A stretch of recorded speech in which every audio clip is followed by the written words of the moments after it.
Joined for the first time. I just want to check, Chris, how you're spelling bait. I don't, B-A-I.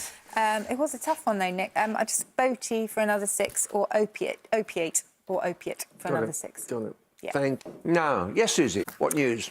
Well, a 9 in canonries, and a canonry is simply the office or benefice of a canon in the church. So canonries, plural, will give you a 9. It's there for 7. Outpace is also there for 7. A few 6s, octane, outman, that kind of thing. Mocked, absolutely fine. For commode, you need 2 M's, I'm afraid. Well, we did have that second M, actually, so sorry, Chris, we had commode for 7. Yeah, a couple of 7s there as well. Overlay. And levator, the levator muscles. When you contract them, you can raise a part of your body. 42. Stern-visaged, stern-faced. It's a nice 7. Otherwise, I just had cavies, you know, the South American rodents, the cavie. We 7s, like militants, is there, and also shoaled of fish. You can stretch it to a 7 with scanted, neglected, and there is an 8 there, audience, but TS at the end rather than CE, and an audient is a hearer or a listener. Dictionary, what have you got for us? Trying my best. I'm going to try and answer an email from David Kelly in Inverness, who asks whether amusing has any relationship with the muses of mythology.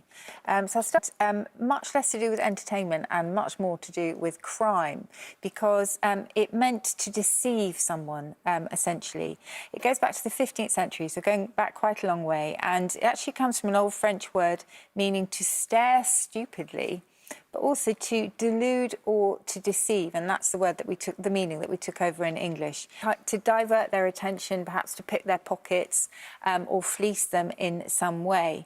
And that went over into military use, where it meant to divert the attention of the enemy so that what you really wanted to do could be done sort of under subterfuge, if you like. So Lord Nelson in 1796 said, "It is natural to suppose their fleet was to amuse ours whilst they cross from Leghorn." So definitely nothing, or diverting them from kind of serious business, if you like, then crept into the idea of distracting for enjoyment. And that's where the entertainment part of it came in.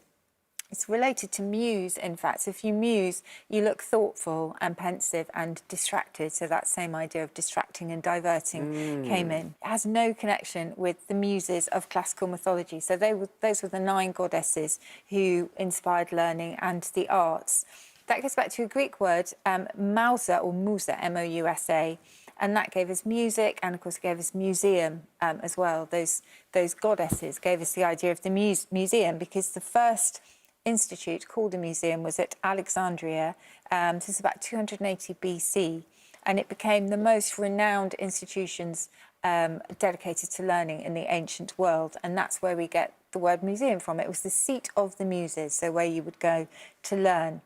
And if you kept up with all of that and you're wondering about bemuse in all of this, I'll just finish with that. That is related to the muses, and it meant without the muses. In other words, without the inspiration of the goddesses, so you would be uneducated. That's very good, isn't it? A bit gormless is the idea. Got no muses. It doesn't have any at the end, but you can put the S on to make it 5. A couple of 6s as well, Nick. Meows. And bow. And you can stick the D on that to make it an 8, but urinated. And leotard. We'll stick with urinated, Okay, I think. do that. All right.